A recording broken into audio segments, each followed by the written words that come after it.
So what I'm going to do today is basically provide an overview of palliative care. I'm going to talk specifically about the mental health aspects of it because I am a psychiatrist. Right now I'm a consultant psychiatrist for the Temi Lettner Center at Mount Sinai Hospital. So some of you may know this is a program that sort of goes out to people in their house. There's about 22 docs or so who cover most of the city of Toronto, actually, and will do home visits to patients and take care of people from a palliative sort of perspective. I'm sort of their psychiatrist consultant. I facilitate groups to help them deal with the issues that they're facing. Plus, every once in a while, I'll run out into the community. To me, the community, I get to say that it ends at about Bloor Street. So, WHO definition. Perfect. So 2002, an approach that improves the quality of life of patients for their families facing the problems associated with life-threatening illness, prevention and relief of suffering by means of early identification, impeccable assessment, treatment of pain and other problems, physical, psychosocial, and spiritual, okay? So there's a bunch of stuff that I want to emphasize in this definition, right? So life-threatening illness can be anywhere along the spectrum of the illness itself. A lot of people think palliative, you're dying, right? Right at the end stages. That's actually not true. This is one of the barriers that we're actually facing quite a lot these days. When, for example, I do in-hospital work as well, I won't get a consultation from an internal medicine person until the person is like a week or two from dying. And then I kind of go, well, what am I supposed to do with this? The person's a week or two from dying, right? You can't really do quick psychotherapy in a week. You can, but it's very limited. So I want us all to think about the idea of the spectrum of when we can introduce the notion of this. Because when we're talking about the idea of dealing with pain, pain occurs all the time, right? It occurs throughout the spectrum of illness. Pain is not limited to the idea of physical pain. Pain is a full spectrum sort of pain, right? We talk about the quality of total pain. So total pain encompasses physical, psychosocial, spiritual as well, right? So I think it's really important that we have an emphasis on the idea of psychosocial, spiritual, right? Medicine is very good at dealing with sort of physical pain. You may or may not agree to certain degrees. But a lot of times in acute care medicine, what we do is we focus on sort of the physical symptom, that's taken care of.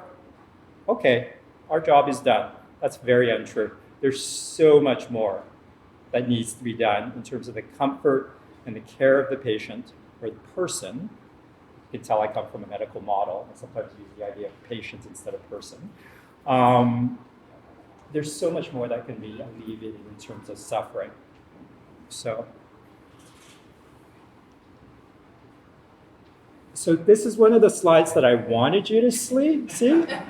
So what this is basically a rectangle with a line through it, and there's another little tiny triangle there, basically. On this axis, we're talking about intervention. On this axis, we're talking about disease progression. Okay?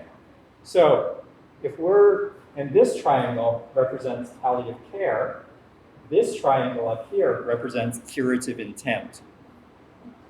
This triangle, this line is somebody dies, and this is bereavement afterward. Okay? So what I want you to take away from this diagram, again, is what I just repeated, what I just said.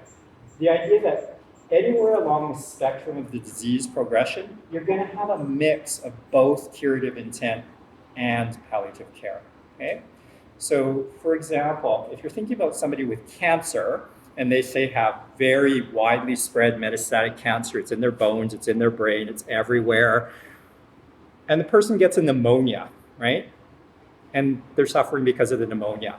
Are we going to let them die because they have a pneumonia? Well, sometimes, if we talk to the family, if we talk to them, yes, that's sometimes the decision that gets made. However, we can also treat them the pneumonia, right? We want to alleviate suffering. The person's obviously suffering because they're physically ill. If we can deal with the problem and improve the quality of the life that they're having or improve the length of the life that they're having, hopefully both at the same time, then we're going to do that, or we're going to try to do that. Okay? So that's what I want you to sort of take away from this slide mostly. The idea that both can function simultaneously, both can operate jointly as long as you're talking to each other and as long as you have a very clear discussion about what goals of care are. We're going to talk about goals of care in a minute. The other thing that I want you to get away from this slide is this idea of sort of bereavement, right? When we think of palliative care, a lot of people focus on the entire system that's going on, right? We're not just talking about dealing with the individual that has whatever illness they have. We're talking about the system. We know that illness affects the entire system, right? We know that it affects the caregivers. We know that there are these concepts, for example, about burden, not wanting to be a burden, not wanting to create more problems for their family. We know that there's these ideas of people caring for other people, right? And if we have any sort of empathy and we're sort of a half normal human being, hopefully, we know that when we see somebody we care about in pain, we probably feel as much or more pain, right? So we want to be able to think about the caregivers as well. We want to be able to think about the people who are at that point in the curve sort of surviving, and we want to consider aftercare as well for those individuals. So some of the characteristics I've already sort of talked about. It's applicable to any disease stage, basically. The earlier the intervention, the more accepting people tend to be. The problem with this is as soon as you mention the word palliative care to most people, oh my God, I'm not dying. I don't want to talk about death. Who wants to talk about death? Who in here has a will? So, about 4 or 5 people in the crowd? Okay. Perfect. We're going to talk about living wills too. Who in here has a power of attorney that they've spoken to and set up? Okay, about the same people, actually. So kudos to those people. Okay. You'll notice that I didn't put up my hand for the will part. I do this. I've done this for 13-ish years now. I don't have a will, actually. I've got lots of legal stuff set up so that my partner is taken care of. But I actually haven't sat down and thought, okay, what do I need for this person?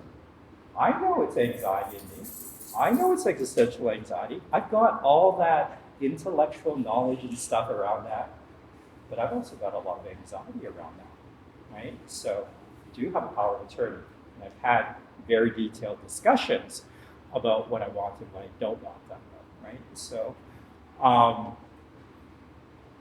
going to go back to power terms in a sec. Palliative care is also multidisciplinary, right? Anybody can do palliative care, right? And I think this is a super important thing to think about. Usually you think, okay, who are the docs who are doing it, right? I work in a hospital environment, so it's very doc-centric, basically, right? So the docs provide some of the symptom management. I'm one of those docs that provides this sort of psychological symptom management. But we include chaplaincy, social workers, OTs, the workers who are out there in the community every day, people who are interacting. You all have fantastic opportunities to actually intervene at a certain level and to reduce suffering. It's just a matter of how you think about the suffering, your ability to tolerate the suffering, to identify it, and to actually feel like you can do something about it, or, and this is a big or, that you actually can sit with it, right? Because a lot of times, the reason why we don't go to places is because we don't feel like we can sit with it. We don't feel comfortable with the emotions that get brought up by it. So, for example, again, if we're thinking about death, who's comfortable here talking about death, do you think? Varying degrees? Okay. So, if I was to say to you, randomly, you have stage 4 is the latest stage, metastatic breast cancer that we no longer have treatment for. And I'm sorry, I'm the oncologist saying this to you. Right? What's your reaction? Everyone can have a reaction, right? Oh, for you. Oh, for you. Any other reactions? Denial? Absolutely. Absolutely. Absolutely. Pissed off. How can I get this? I take care of myself. I work out 6 times a week. I eat vegan food. Right? That's me. I'm sorry. DNA, genetics, environmental. DNA, genetics, environmental. I'm not sure. Right. Causes, yeah. So you start thinking about the causes. You start running through your mind why this has happened to you, why it hasn't happened to you.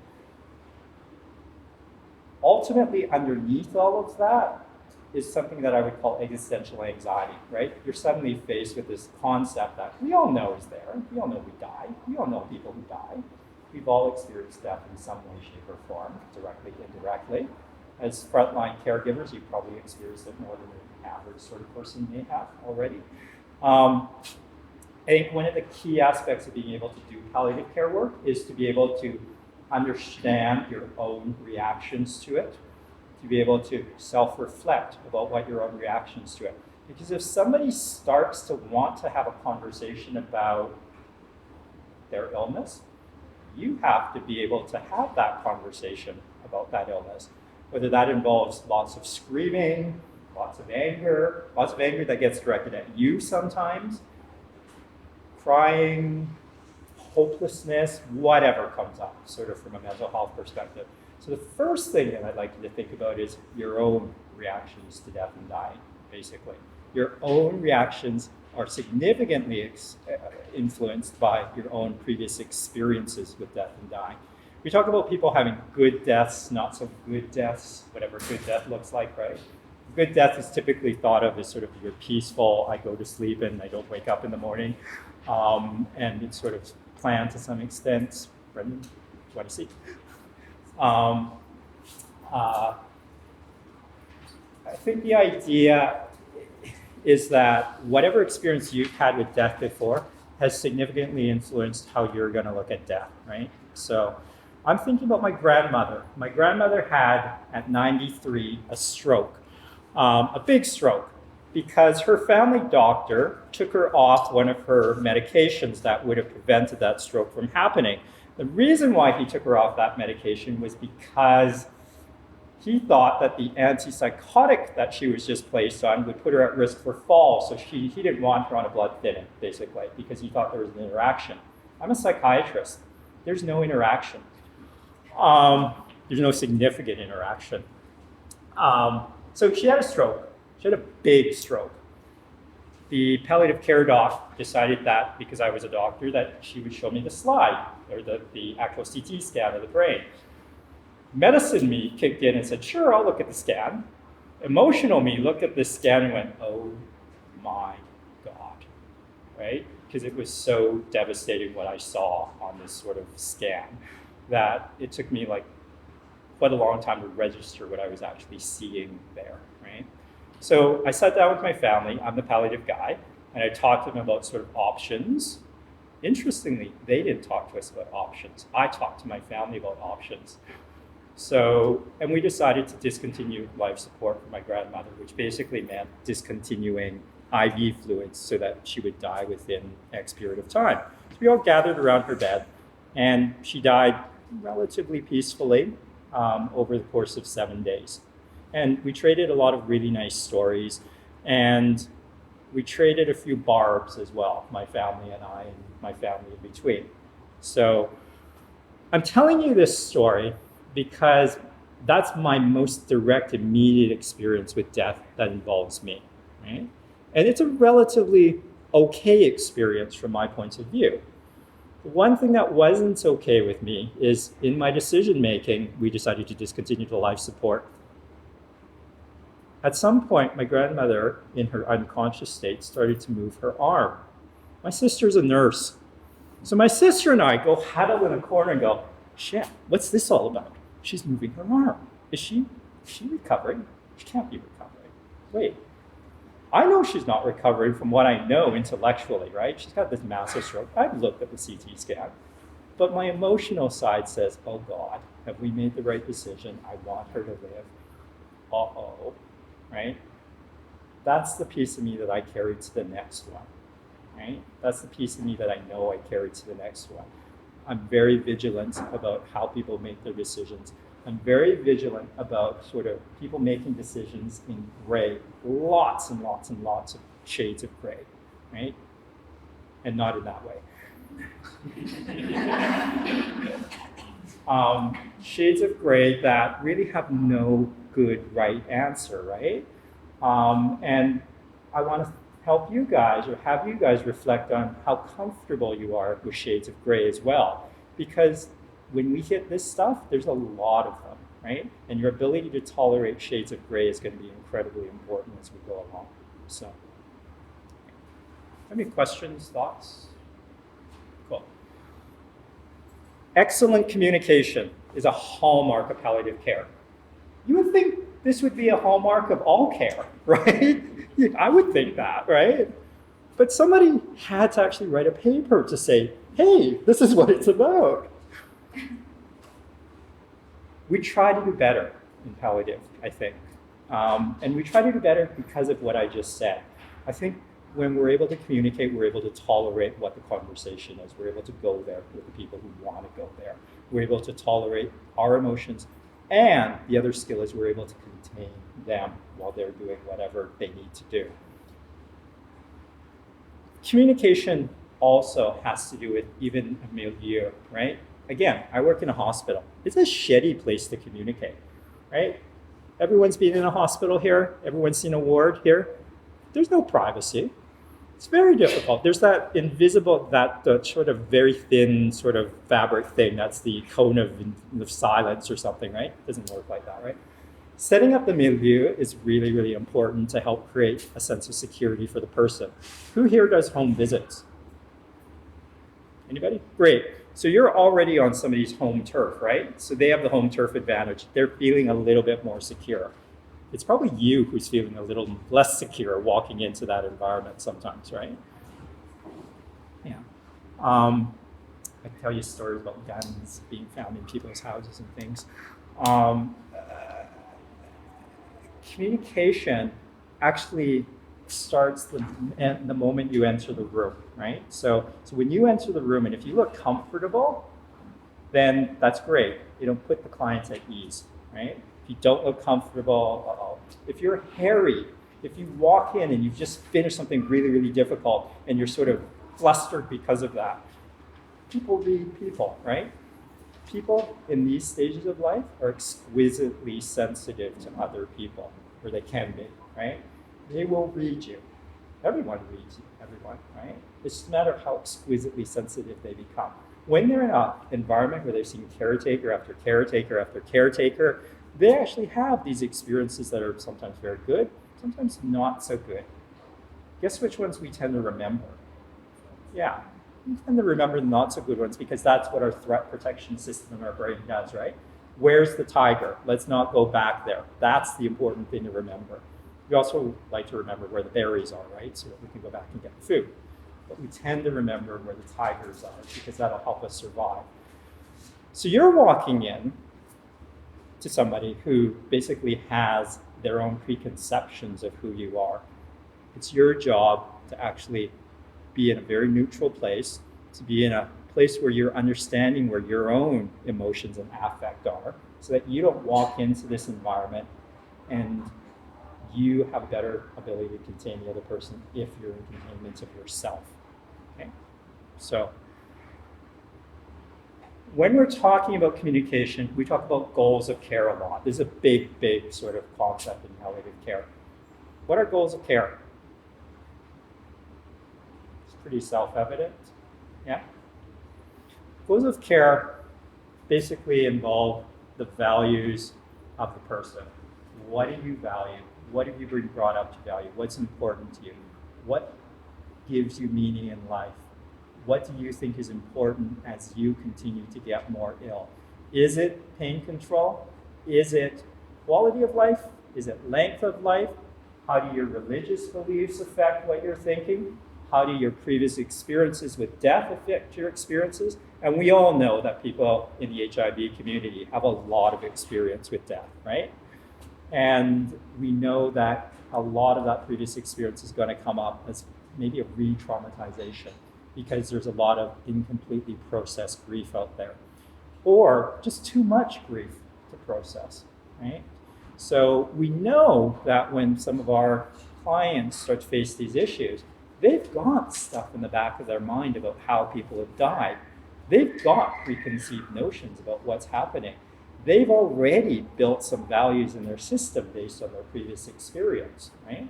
Our job is to try to assess what those are, to respect them, to challenge them a little bit when necessary, but to mostly respect and incorporate them in our care of that particular individual. So this is particularly interesting in light of the new Supreme Court decision around assisted suicide, which we'll get to at some point if we have time. The other thing I want to emphasize about communication again, it's not just between you and the client, obviously, right? There's a lot of opportunity for broken telephone, right? There's a lot of providers, there's a lot of support, there's a lot of family. When people are sick, they're sometimes taking things in, their cognitive status may have changed, they're taking things in sometimes very clearly, other times not so clearly, right? So I think that what would be very helpful is if we thought about the various systems that we're operating in and how we're operating in those systems. So for example, if I'm sitting there talking to one of my internal medicine colleagues, I'll turn into a completely different jargon than when I'm sitting with somebody and talking about their family member, right? And then I'll switch into another different jargon system when I'm actually sitting with somebody and trying to discuss their values and discuss sort of their emotional reaction to what's happening. I know what I'm doing. I modulate that myself. And I think it's important that you notice when you do that. We all have our own basic styles of communication. We all sort of do this very automatically. What I'm asking you guys to do is become a little bit more mindful of how you do that. The reason for this, is because I can't tell you how many times I've actually seen a physician, I'm singling out physicians again, because there's a lot of jargon in medicine, go up to a patient and say, you've got a grade 4 metastatic lymphoma, and the patient's kind of going, oh, that sounds bad, right? And they don't explain what a grade 4 metastatic lymphoma is. They don't explain the sort of where it's gone, what's the progression, blah, blah, blah, blah, blah, blah, right? But they don't use simple language, right? So the other day I was in the Emerge and I heard a gynecology resident talk to somebody in the Emerge, another one of these private places, right? You've got an abnormal placenta and it's in the wrong place. I don't think I needed to hear about this poor lady's abnormal placenta in the wrong place, right? I just happened to be sitting in a waiting room, and I thought, take her over there. There's like a private room like 3 feet over. Just do that, right? And I almost wanted to say that to this resident, and I have done that on occasion, but I didn't feel it was my place to do that because I was actually sitting there as a patient, not as a staff. Actually. So I think this is important too when we're talking about communication. We talk about roles. I want you to think about what your role is, right? Why are you going in to see the patient? So a lot of times we're going in and saying, oh, I have to deal with the housing for this patient, or I have to deal with the financial issues for this person, or I have to deal with the whatever for this person, right? The person is where they're at that moment, right? You have to actually be attuned to where they're at so that you can go there. And if you need to go to another place, you can help them come out of where they're at to go to this other place. But if they're in this place and they're staying in this place, your communication is going to be crappy with them, right? Because they're not where you're at, right? So, so impeccable, accessible communication also has to do with assessing where somebody else is at any particular point. And it's actually a really easy thing to do. You can actually just go in there and say, hi, I'm such and such. I'm here to talk to you about this. Where are you right now around that? It focuses them. Right? So Very much patient-centered focus, very much consideration of this circle of care as a whole entity again, not just the emphasis on one person. Okay, the domains of palliative care, I've talked about these already. I just wanted to make them very explicit. Pain control I list as number one because that's what most people think about, impeccable pain control.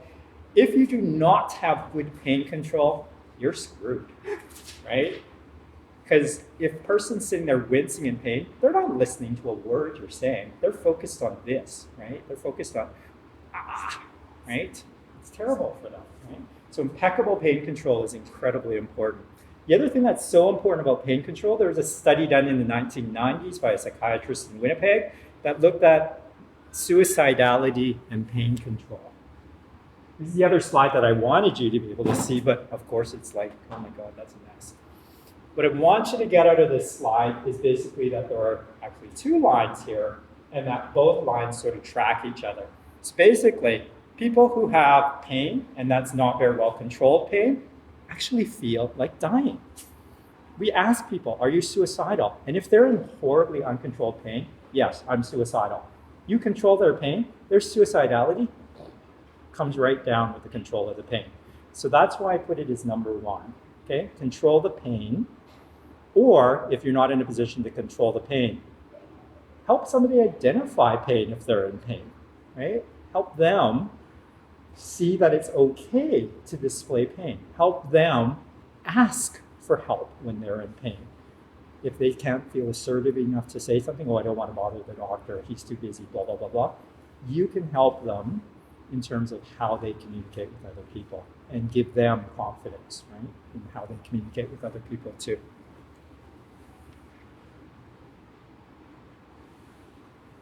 So quickly, symptom relief. We'll talk about some symptoms. Psychological function, which is my thing. We'll talk a lot about that. Social milieu and spiritual considerations. Okay. So pain control, we just talked about a little bit. The whole idea, again, of total pain that I mentioned previously is so important to take into account. So great, you've got the physical pain under control. The psychological pain we'll kind of get to in a lot more detail. The spiritual pain. What's the spiritual pain? What do you think spiritual pain looks like? Absolutely. So crisis of faith. God doesn't love me. God's angry at me. I was a good person all my life. Why is this happening? Right? So this is actually a very common phenomenon that goes on. I've been a very good person. Why are you punishing me? Is sort of the frequent thought that goes on. So we look at the people who don't believe in God. There's that kind of that crisis where, should I believe in God? Or should I believe in something bigger than myself? I need to find some sort of meaning because that's how I need to cope with this bigger than me situation, right? So other people who don't sometimes have religion feel quite bereft, right? They go through their own crisis of what's going on, right? How do I make sense of the fact that I got this, right? Do I blame myself? Do I blame the world? Do I take responsibility for what's going on partially? Anger is a very big thing that sort of comes out of this, right? And who here has been the object of a client's anger? Who here likes being the object of a client's anger? Who here has been angry as a person who's been ill, right? It's quite normal, right, to be on both sides. So spiritual pain, I sort of refer out to my colleagues in the sort of more spiritual fields, right? So if a person does have a particular religious belief, I usually refer to that person as sort of spiritual belief leader, whoever that happens to be. So we're lucky at Sinai. We have an incredibly multidisciplinary sort of chaplaincy service that is quite good at this and is quite well versed in sort of talking about end-of-life issues too. So again, the idea is that it's not necessarily all going to be your responsibility to do this. Sometimes your responsibility is just the identification of this so that you can call somebody for help, basically. Or you can tell the patient, there is help out there for this, by the way. So, so other symptoms, when we're thinking about HIV in particular, Medications are out there. Medications cause lots of side effects. HIV itself causes a lot of side effects. And I'm not just talking about HIV, right? As people have been on the antiretrovirals for extended periods of time, we know that they're aging. We know that, guess what? They get the diseases that everyone else is getting when they get older, right? So they're more prone to whatever. The cancers, the strokes, the whatever else comes with old age, basically. The other thing about the HIV meds is what we're learning about them over time is obviously they have their own toxicity, right? They have their own side effects, but they have their own long-term toxicity, particularly possibly around kidney function, particularly around cardiac function as well. And that can actually lead to some debilitating side effects as well, or some very bothersome side effects. So when we talk about other symptoms, we talk about this stuff, basically. And this is the quality of life stuff, basically, right? So fatigue is huge with HIV meds, right? Nausea, GI upset, diarrhea, that stuff is quite huge as well. Shortness of breath, not so much. This is more the cancers, some certain sorts of cancers. Weight loss is a big deal for people. Body disfigurement or changes in the body itself are a big deal as well. Appetite loss goes along with sort of the weight loss. There are treatments or interventions for all of these things at a number of different levels. So for example, weight loss, appetite, dietitians, for example, right? Is the person eating? Are we considering the financial concerns of the patient? Can they even afford food, right? Are they accessible? Can they get out of their house to get it? Are they too proud to go and ask for help to get it? Are they too proud to use whatever other resources there are for food? So we're thinking in a multidisciplinary sort of way when we're thinking about these particular issues. We're not just thinking symptom control, weight loss. Oh, I can give an antidepressant that causes stimulation of appetite that can cause weight gain, right? Yeah, I can do that. We can give marijuana. We can give people munchies. They'll gain weight, right? We can do that too. But we're also thinking about these other measures that are also very helpful in symptom control. Did I miss any major symptoms that people have seen? Yeah? Okay. So psychological. Big slide, lots of stuff. This is what I do for a living, basically. So this is part of the reason why this is a bit of a full slide. So we typically talk about depression, we talk about anxiety, we talk about trauma. Trauma is very important. Again, I've mentioned that there's the trauma of having had this epidemic be around for a long period of time, the HIV epidemic. Everyone, not everyone, but a lot of people have lost people, multiple people. There's trauma there. Confronting your own death is a re-traumatization of that again, right? I saw what Bob went through. Oh my God, I saw what he went through in the 1980s. That's my memory. That's my projection of my own future. Part of my job is to go, oh, wait a minute, it's not the 80s anymore, right? Part of your job can be this too, right? To give people perspective and reorient people and to challenge some of their notions about what is coming up. Existential anxiety is this other one that underlies religion that we talked about, right? It's this whole idea that we all know we're going to die someday, but we all put it on the back burner, right? Witness the number of people who have wills in the room or POAs. It's all in the back burner, right? But we all know this, right? You're going to die. Sorry. You're going to die. That's good. Existential anxiety flares at different times. That's why I'm bringing it up, right? And it flares mostly when you get repeatedly asked about sort of, what are you going to do in the future? What are you going to do in the future? What are you going to do in the future?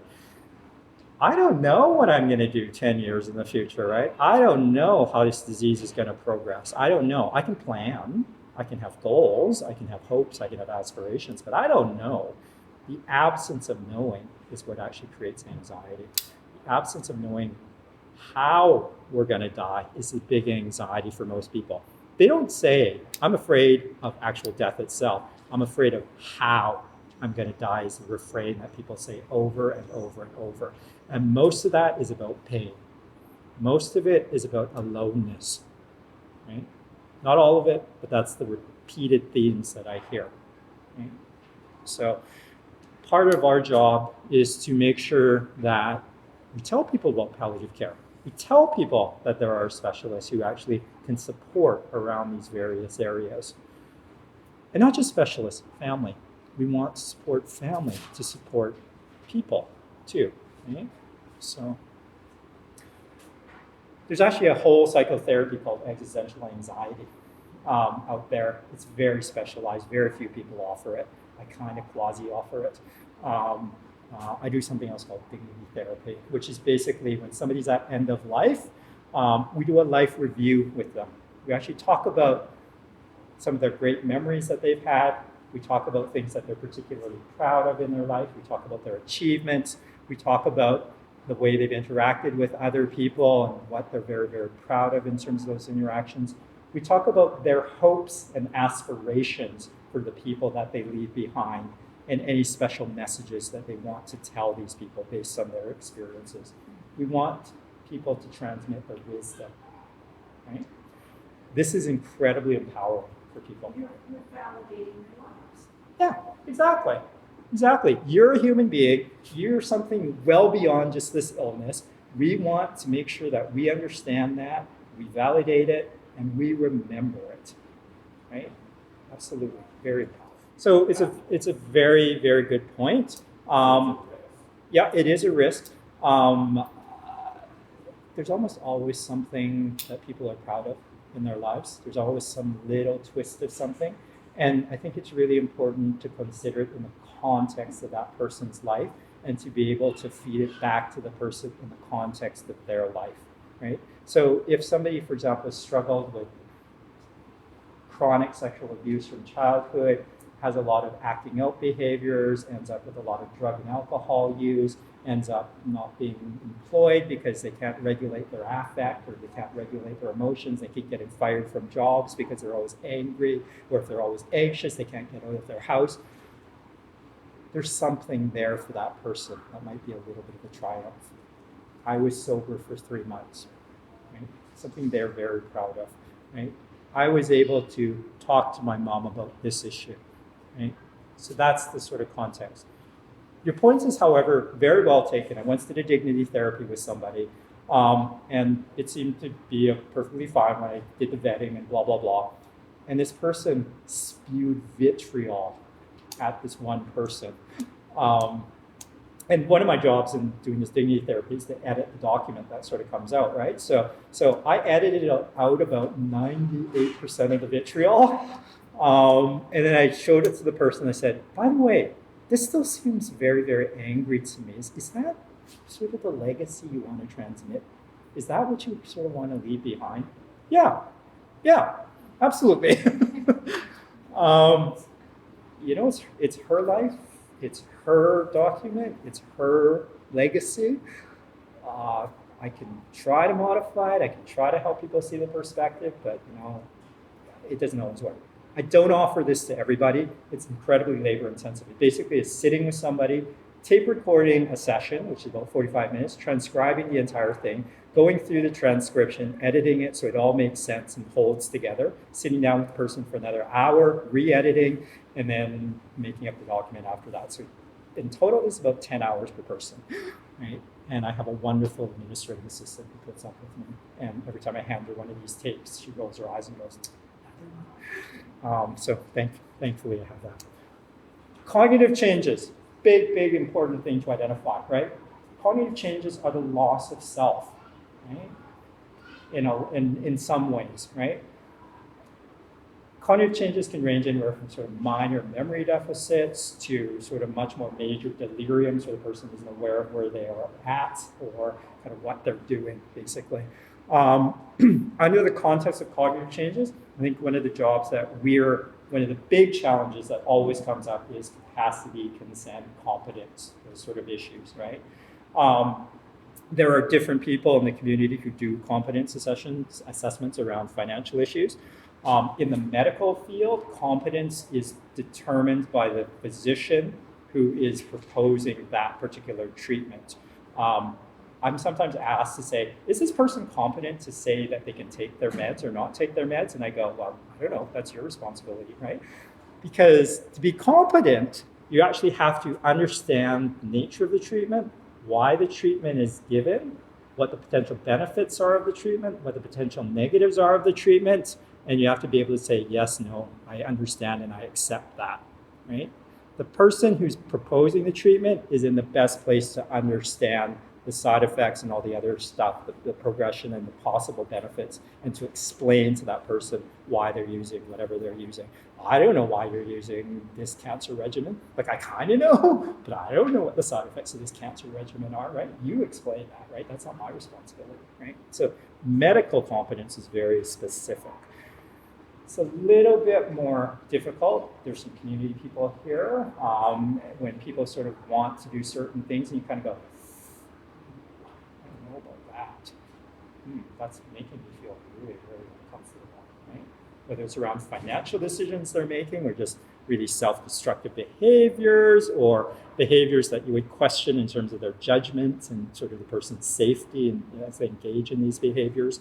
I think this is a very important thing to sort of be aware of again, right?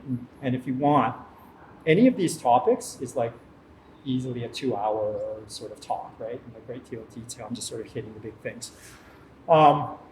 Substance abuse, huge issue, affects retention, affects the ability to take medications, affects the ability to engage, affects the ability to even have safe housing.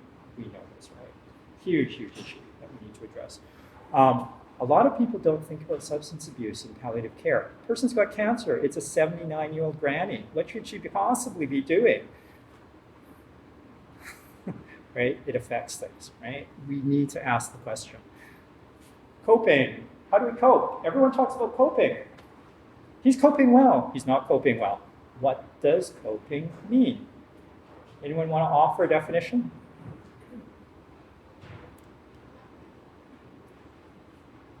Good choice. Me neither. I'm scared too. I'll tell you the best heuristic I've ever found to think about coping. Okay? 3 kinds of coping that we almost all do. Problem-based, emotion-focused, meaning-focused. Okay? Problem-based, I solve the problem. Right? Whatever's in front of me. Emotion-focused, my emotions well up, they take over, I'm so angry, I'm so anxious, that I can't even think about solving the problem. What we need to do in emotion-focused coping is contain the emotion so that our rational brains can go to problem-based coping, basically.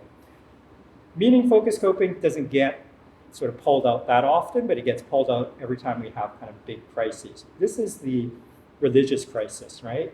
What's the meaning of all of this that's going on? You don't have to be religious to actually find meaning in something, right? I'm doing this because it makes sense because blah, blah, blah, right? Meaning is incredibly important to all of us. Without meaning, this is when we get depressed. This is when we get demoralized. This is when we start to feel hopeless, right? So you've just gotten your cancer diagnosis. You've just gotten your stage 4 metastatic breast cancer diagnosis. And you go into the stage of sort of, oh my God, how do I make sense of this? How do I make sense of this is invoking meaning-focused coping, right? What's the meaning behind this, right? Some people are able to take these crises and sort of spin them in such a way that they actually learn quite a bit about themselves and the situation, and they actually come out with a number of new skills and a number of new behaviors, right? That's optimal sort of coping, right? What most of us do, at least in the initial part of coping, is we hang on to what we have and we try to apply it over and over and in more forceful ways. It's like the person we see who's deaf or speaks a different language. What do you mean you don't understand? We raise our voices. We do the same thing with coping. We use the same thing. It's good to be able to catch when people are doing this, right? And you kind of go, well, that didn't work last time. Want to try something else? Well, that didn't work again. Want to try something else? Right? That sort of idea. Adaptation to change and illness adjustment. This is what sometimes people talk about when they think about coping as well, right? How good are you at this? And there's a personality characteristic called openness, agreeableness sort of idea. Openness to new experience. Openness versus closed. Sorry, forget about the agreeableness. Closed people have a more difficult time adapting to change. Open people have a much, much more easy time adapting to new challenges and changes. It's not to say they don't go through their own processes, but they still have an easier time. Talked about being a burden a little bit. This is a big thing that's out there in the community, right? It's actually through the exploration that we can uncover people's sometimes very false assumptions, sometimes very real assumptions, right? It is hard work to take care of somebody who's lying in their own shit, right? It is hard work to wake up in the middle of the night when somebody's having a pain crisis. It is hard work to do that stuff. Right? We want to acknowledge that. Sometimes the flip side is also, yeah, it is hard work. Do you think that that person is willing to do the work with you? Is there any time in the past that you've helped them? How are you at accepting help? How good are you at accepting help? That sort of thing. A lot of people with trauma histories, for example, really hard time accepting help because you're in their personal space, right? They're very vulnerable. They don't like being vulnerable. They don't like people coming in. They'll actually push people away, even if it means they hurt more and they suffer more. They're used to this. This is how they protect themselves. So. Hey, some more psychological factors to consider. These are things that you can look at, right? Call them the 5 Ds. So when people are changing, these are the things to look at whenever they're undergoing any illness. So distance. So people move away from their relationships, right? These are signs and symptoms that something is probably not going on that's very helpful to them. Ask them. So how are things going with your friends? When's the last time you saw Bob? Right? Are you still going out to blah, blah, blah, blah?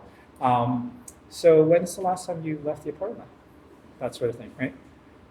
Dependency. Again, this fear of helplessness, different degrees in different people, really occurs in people with trauma. Really autonomous people. Western society is very autonomous, right? It's like we do stuff ourselves, right? Different societies are a little bit different around that. Chinese, my background, is a little bit more sort of socially interwoven, where you kind of have a lot of people helping a lot of people, and that's kind of the expectation and norm. To the extent that sometimes it's maybe too much help and too much interference, but there's all ends of the spectrum. Disability. Disability is basically, a lot of our clients are on disability already, right? We all have our life trajectories, right? We all have our anticipated life trajectories in our brain. Illness changes that trajectory significantly, and it changes it very differently depending on what stage you are at in your trajectory. So, for example, a 21-year-old who gets a life-threatening cancer is very different than a 93-year-old who gets life-threatening cancer.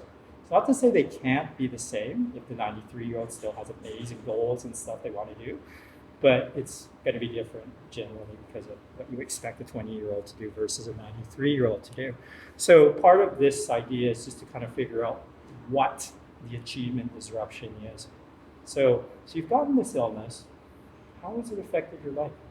How has it affected the way you see yourself? How has it affected the way you see your future? Disfigurement. Huge, huge, huge, right? Stuff doesn't work. Stuff falls off. Stuff is ugly, right? Our sense of self is very much based on how we project our physical bodies, right? Our sense of autonomy is very much based on what we're able to use in our bodies. We lose control of our bowel and bladders. It's a pretty private thing. We don't talk about bowel and bladders a lot, right? It's very embarrassing. It's very shameful for a lot of people to do this, right? So we want to be able to approach this with sort of this spirit of compassion, right? Compassion and caring, right? So again, this is being aware of how you walk into a room with somebody. So for example, if you're a nurse and you just took care of a really difficult patient in the next room, and then you rush in and you need to change the bedpan or the whatever of this particular person, and they feel all the stuff the person in the bed feels, all the stuff that you've just walked into that room with, they're going to think, oh my God, is he mad at me? Why is he like that? I must have done something, right? People are egocentric. We do this, right? We scan ourselves and say, what have I done? So it's really important as a caregiver when you walk in again to be able to check yourself and know where you're at. as you walk in. Or I've done on occasion. I've sat with a patient and I've had a hard time regulating my own affect from the previous person I've just seen. I actually say to them, you might actually experience me being just a little bit on edge right now. I want you to know that it's not about you. I want you to know that I'm just having a really busy day and there's a lot of things going on in my mind right now. I'm still going to try to be present for you, but you'll feel this underneath. Right? I let them know what's going on. So, and that actually is my own vulnerability that I'm exposing, right? A lot of people feel like we have to be professional when we walk in. That's true, but I think part of being professional is actually being aware of ourselves as well. Death, the existential issues, we sort of talked about that. So, how are we doing? Do you have any questions? Do you have any concerns? Okay. Social concerns, kind of pretty obvious. Financial concerns, legal concerns, wills, POAs. Somebody told me they had a living will. Living wills are great. Living wills are great because they sort of communicate what your wishes are if something happens. Living wills have limitations, two big limitations that I can sort of foresee and that I've experienced. One is you almost can never anticipate every situation that comes up, right? It's good to have the general spirit of what you want. Mine's pretty simple. It's just DNR. That's great. That's actually incredible. That's a huge, big step, DNRs. Do people know what DNRs are? Do not resuscitate? Okay.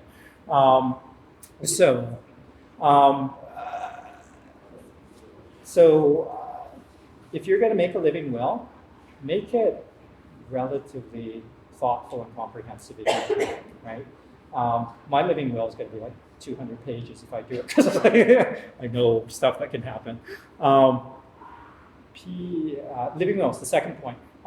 They're not legal in law, right? I just wanted people to be aware of that because we've encountered that a lot in the hospitals. It's like the guy. Yeah, it's the guide, and it's the guide on paper, and it's a wonderful guide. It shows that you've had that conversation or that you want to direct people and that you've thought about it yourself. So I do encourage people to do this. What am I to say? I don't even have a will. I don't have a living will. Take it as you will from advice from me. Food security, really important. If you don't have your basic planks, your physical security, your food security, your financial security, your psychological stuff is all impacted by that, but you can't get control of your psychological stuff if you don't have control of this stuff. It's really hard to do. So this stuff is really, really important. Housing security, care for the caregiver as well. Spiritual, we talked about crisis of faith. We talked about existential anxiety. I want to talk a little bit about POAs, power of attorneys. Do one. Is what I would suggest. Really do one. It does cause us to actually think about situations. It causes us to ask questions that are very difficult, like what will happen if I get in a really bad car accident? Do I want to live? Under what circumstances would I want to live? What's my valuation of my quality of life? Basically, that's the big question, right? What do I think? Is longevity more important to me? What are my religious beliefs that sort of dictate what I may or may not do? Do I agree with those religious beliefs? Things like this. So, when you choose your POA, choose that person wisely. They may or may not be your partner because your partner may not do what you want done, right? There's an assumption that our partners implicitly know what we want. Well, we all know in real life that that's not the case, right? There's lots of examples in your daily life where that's probably not the case. Why leave a big one to chance, right? Have the discussion. Choose somebody who you think is going to be in line with your sort of goals and can tolerate a lot of emotional stuff going on at any particular time. Or tell your clients to choose people wisely. Problem is, some clients don't have people in their lives, right? They're very isolated individuals. PG&T is the next alternative. If you go PGT route, advise your client to do a living will. PG&T sort of is a very generic sort of institution. They are very conservative in terms of what they will actually allow or not allow. So it really is helpful if there's a prior express wish living will sort of thing, especially if there's a PGT involved. Yeah. So why is palliative care even important? I mean, I think I've sort of made this case, but there's lots of studies that demonstrate that there's actually better outcomes. Better outcomes measured by quality of life indexes, less depression, less anxiety, much improved pain control, increased feelings of engagement on the part of the individual and increased engagement on the part of the family. Lots of evidence that good patient-centered, family-centered, holistic, considerative care is very, very important. Right? Okay. And again, you might think this is the care we're providing. Right? This is the care we should be providing. I think palliative care came into being because there's this umbrella of how do we take care of people in various stages of dying. We're lucky in the Western world because we have lots of resources available. There's a lot of places where those resources aren't available. Palliative care, in particular, its application to HIV across the world came into being because this is how people take care of people, right? They don't all have access to these drugs. Even if they do, they're not necessarily third, fourth, fifth, whatever line therapy, state of the art. People still die. We need to take care of people who are dying. We need to do it in a thoughtful and compassionate way. So, where does this happen? Right? It happens anywhere, right? Most of us think of palliative care wards, hospices, Casey House, it's a great place. It can be a mixture. Some people decide to stay at home and have people come into the home to care for them. Usually that stops when you can't get enough services to take care of whatever the physical or whatever other needs there are, and the person may decide to go into a palliative care ward at that point. A hospice, for example. There are some very nice hospices in Toronto. Casey House is actually one of them that's probably going to be based mostly for the HIV community. Kensington Hospice is lovely. Different palliative care wards, different hospices actually have very different feels. They have different philosophies, actually. So, for example, the palliative care ward at St. Michael's Hospital is very much a medical palliative care ward. Right? There's not a lot of psychosocial stuff going on there. There's some psychosocial stuff going on there, but if you compare it to sort of what I'm trying to do at Mount Sinai, it's not as much. So, specialized HIV inpatient units. These are becoming much more few and far between. I think the last one was in St. Paul's Hospital in Vancouver. I'm not even sure if that exists at this point anymore. And I think that's a good sign in some ways because a lot of times those were there because there were so many people with HIV and needed such specialized care. It's a good sign that we don't need that quite as much now. Hospital, inpatient, outpatient sort of care, that's another sort of combination. Any combination thereof sort of happens. Usually what happens is people have crises, they end up in an acute care hospital, they sort of get fixed up, they go in the community. If they're too sick, they end up going to hospice or palliative care at that point.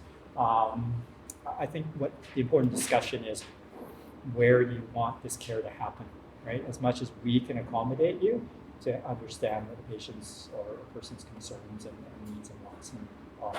Basically.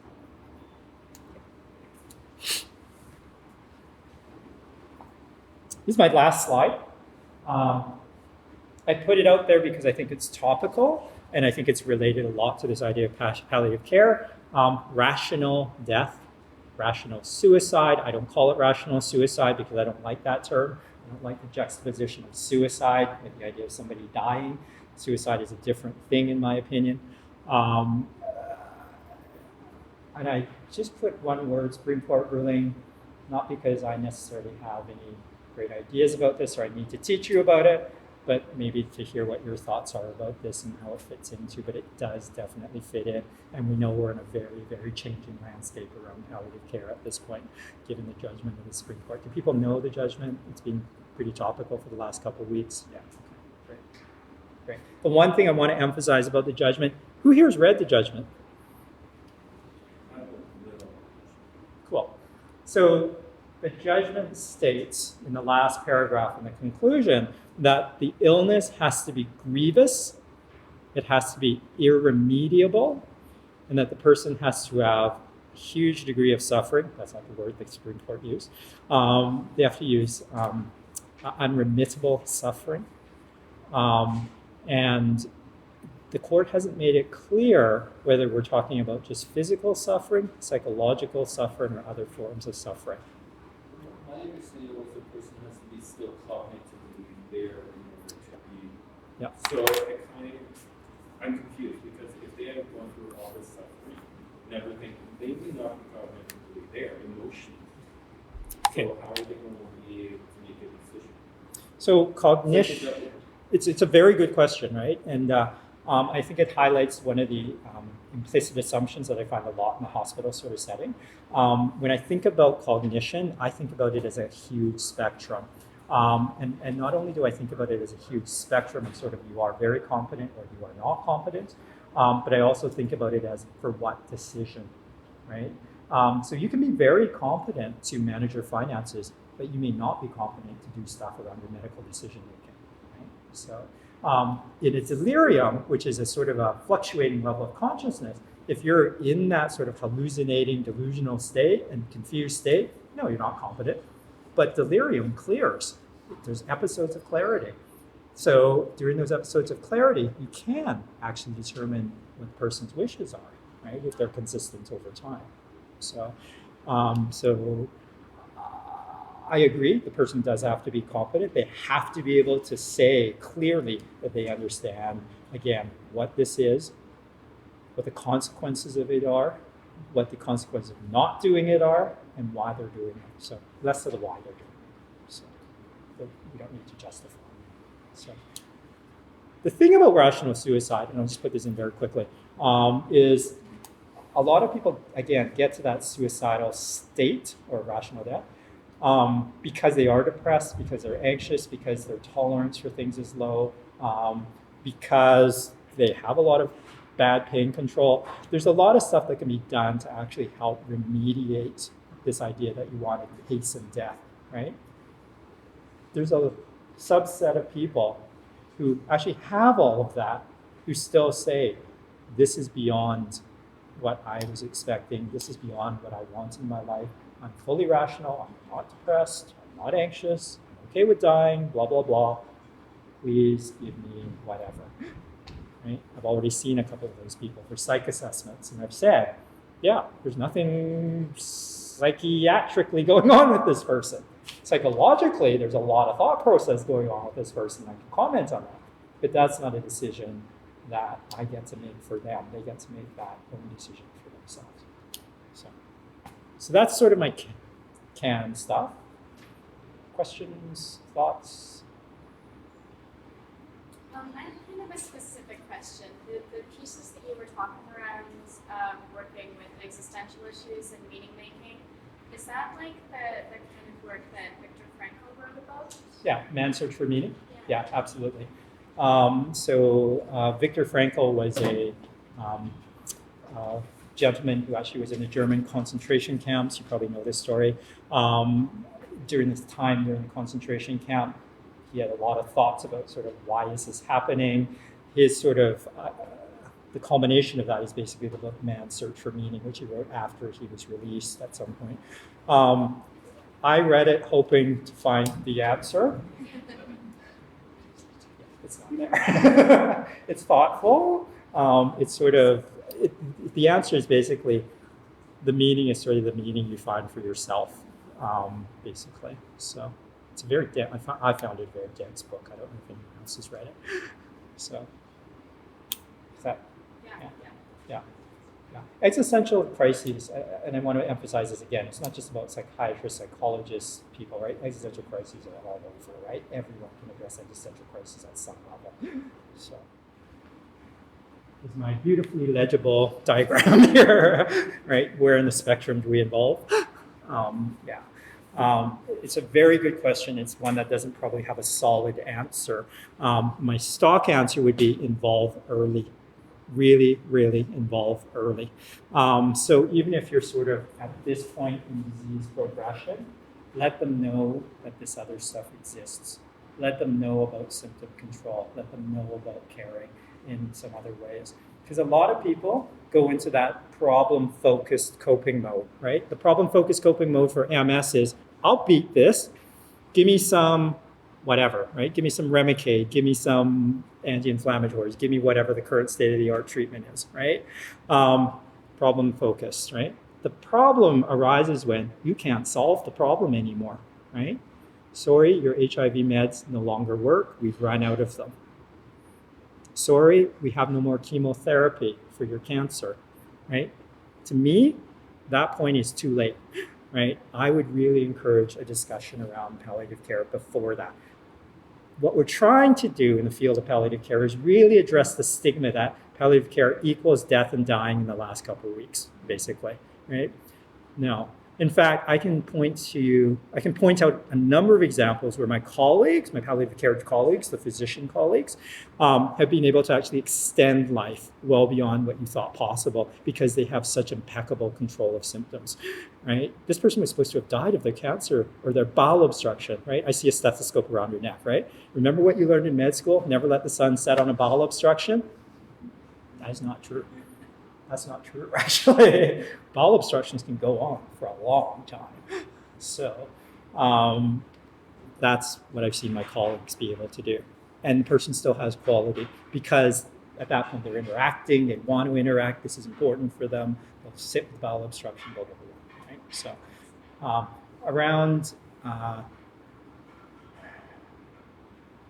now, even though you give a person information, doesn't necessarily mean they're willing to take in information, right? And the way you frame that information is really, really important. If you mention palliative care and they've had previous experience, they go, oh God, I'm not dying yet, am I, doc? And they'll see me because they've had this spike of anxiety at that point, and they say, my internist told me I'm dying, they have me see palliative care. Good communication talks about how you tell somebody this, right? So you would say, you have MS, or however you're going to say you have MS, and you say, by the way, as your disease progresses, you're going to notice X, Y, Z, right? We're going to do our best to help you with X, Y, Z. But we're not just thinking about the physical X, Y, Z. We're thinking, you know what? Illness affects you, affects your family, affects how you think about the world and how you interact with the world. Did you know that we actually will have resources for you in the future that may help you think about these things? Just plant that seed, right? That'll help a lot down the road. Sure. I saw a guy yesterday who is congenitally deaf in my office. He had this fantastic little pad with 2 keyboards, and we sort of typed at each other. So the top was him and the bottom was him. So number 1 answer, technology. Number 2 answer, translation. Never assume somebody understands you, right? I can't tell you the number of times I've actually been on a hospital ward where somebody's talking at somebody, and I'm kind of going, you know English isn't their first language, and you know you're using a lot of technical terms, right? They have no idea what you're saying, right? They're nodding their head because they're being polite and they don't want to kind of cause a ruckus. So translation is incredibly important. I don't know what the access to translation is in the community so much. I know there's a lot of private sort of translation. You all, or a lot of you probably belong to some sort of agency or institution. Those agencies or institutions should be able to provide you resources for that translation accessibility. Mount Sinai, for example, has a translation line. So they have a telephone that has 2 headsets. So you talk into one headset. There's a third person who translates, and the other person just listens on the other headset. You sit with them and you look at them directly and talk to them. It's awesome. It's a great system, right? So I don't know if that exists. But the more transparent the technology, obviously, the better. So the question is around the preponderance of medical, or the medicalization of illness, maybe, and how do we address that partly. I agree with you, right? I work in a big, huge downtown hospital. There's a lot of people running around who are internists and subspecialists at the beginning. I can't tell you how many times they don't communicate with me. I trace them down. Some are very good at communicating, don't get me wrong. Some are very, very good. Some just say, oh, you deal with that, right? I've done the piece, you do this other piece. That's sort of the philosophy that I actually take. You know, I'm very happy to take on this other piece. You deal with the medical stuff and I'll deal with the person. It's an imperfect sort of solution. I think the important thing is if you want to address this in terms of advocacy from an institutional level, talk to Casey House about sort of the shift of how things are going. I think that would be a very important discussion to have, actually. You can be the advocate for the palliative care, or you can be the advocate for, call it holistic care, right? If you want to call it that. 3 months to live with that. Yeah, and that's unfortunate because, quite frankly, that exists out there too, right? The Tammy Lettner Center where I work, the cutoff is we expect you to live a year, and we'll take care of you during that year, right? So there's just some practical sort of boundaries that need to be drawn in that respect, and I think that sometimes gets confused with hard and fast rule and just sort of practical boundary. So, but whatever you're doing, keep doing it. Like really, keep doing it. But if you feel like you're alone doing it, look around your institution. See if there are other people who are doing this, right? Because it can feel like a lonely job, right? I feel alone sometimes in the big hospital, right? I talk about stuff that people don't talk about, and medicine sort of kind of rolls their eyes at me and goes, great, glad you're taking care of that. Or they say, this is very important stuff, glad you're taking care of it, right? But they don't necessarily take care of it. So, sure. So if you just start, what kind of doc are you? Family doc? Okay. So the College of Physicians and Surgeons has these wonderful little kits for things, and one of them is on competence, one of them is on DNR. So I would actually refer you to that. The quick answer, at least in a hospital setting, because that's what I'm mostly based on, I'm not so sure about sort of community practice, is that somewhere you have to document that you've had this discussion, and please document it very clearly, document what they said, document that they understood, document that they understood all the negative ramifications, not getting treatment, have them repeat it in their own, whatever you do, you have to document it, basically, right? You don't need a signature per se, as long as you document your conversation. Again, I can't tell you how many times in my hospital where I kind of go, I know you guys had this conversation, I was there for that conversation, where's the documentation? Somebody's going to look for that at some point. So, yeah. As long as you've clearly documented that, the college is going to be happy with you. So. Other questions, concerns, clinical cases? Lee? Great. Thank you very much. Questions were answered? Yes. Yeah.